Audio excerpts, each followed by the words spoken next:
अनि हामी चाहिँ भित्र गयो दिदीको घरमा। दिदीहरू बाहिर बस्नुभएको रहेछ। एकछिन बसेपछि मेरो फेरि टिकटक सुरु भयो। अनि छोरीलाई पक्रिदेऊ न, म टिकटक बनाउँछु है भनेर फेरि मेरो काम त टिकटक बनाउने। हजुरहरूले भिडियो देख्नुभयो होला टिकटकमा। अनि म चाहिँ छमछम्ती नाच्दैछु के अनि एउटा टिकटक भिडियो बनाएँ। खुब खुसी हुँदै नानीले बनाइदिए। त्यसपछि फेरि दिदीको छोरी आएको थियो, दिदी पनि आउनुभयो। अनि फेरि फोटो खिच्यौँ के ल, छोरीको आइफोनबाट खिच्यौँ भनेर गर्दा गर्दै बिमा दिदी नै आउनुभयो बाबुलाई लिएर स्कुटीमा। अनि दिदी आएपछि त झन् खुसी हामीहरू। अनि फेरि नमस्ते यताउता चल्यो कि एकछिन त अनि दिदी आएपछि फेरि हतार हतार खाना खामै भनेर दिदीले फेरि ल अचार रोटी रेडी गरिहाल्नु भयो। अनि कोल्ड ड्रिङ्क्सहरू, म चाहिँ कोल्ड ड्रिङ्क्स खाएन, मेरो त अझै पनि नाक ठिक भएको छैन, सर्दी खासी। त्यही भएर अचार रोटी चाहिँ म पनि खाएँ। अनि फ्रुटहरू खाइयो, गफगाफ पनि गरियो मिठो चैते दसैँको।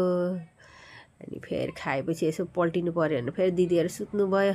म चाहिँ बसेर यहाँहरूको भिडियो बनाइदिएँ कि। अनि फेरि फोटो खिचौँ है भनेर केटाकेटीलाई लिएर म फोटो खिचेँ। सम्झना हुन्छ है भनेर सबैजना फेरि फोटो खिच्यौँ।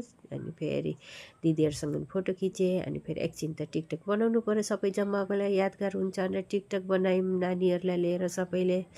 छोरीहरू मानेको थिएन, यहाँ आऊ छिटो बनाउनु पर्छ भनेर फेरि सबै होइन यत्तिकै रमाइलो गर्यो। यस रमाइलो भयो। अनि टिकटक सबैजना मिलेर बनाएपछि फेरि अनि हाँस्यो एकछिन। त्यसपछि सबैको घर जाने अब टाइम भयो। अब घर त जानु पर्यो समयमा, बाटो त त्यस्तो छ। अनि म बाई बाई ल अब सबैजनालाई भन्दै भिडियो बनाउँदैछु। कोही फोटो खिच्दै, कोही जानुलाई रेडी हुँदै हुनुहुन्छ, कोही उता गफमा मस्त। म चाहिँ हिँडेँ है सबैलाई बाई गरेर। अब यो मिलनचोक भन्दो रहेछ यो उसदेखि। अनि बाबुले ड्राइभ गरेको थियो। अनि भिडियो बनाउँदै निक्ले। साँझ पर्नुपर्ने बेला भइसकेको थियो, 5 बजिसकेको थियो।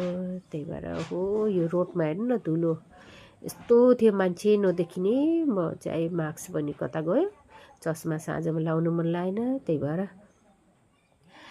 चुन्नीले मुख ढाकेर यस्तो हालतमा हिँडेको। बाफ्रे धुलो यस्तो छ। घर आइपुग्दासम्म राति पनि भइसक्न लागेको थियो। अनि बाबुले हेर्नु न मम्मी मेरो हालत यस्तो छ भनेर देखाउँदैछ।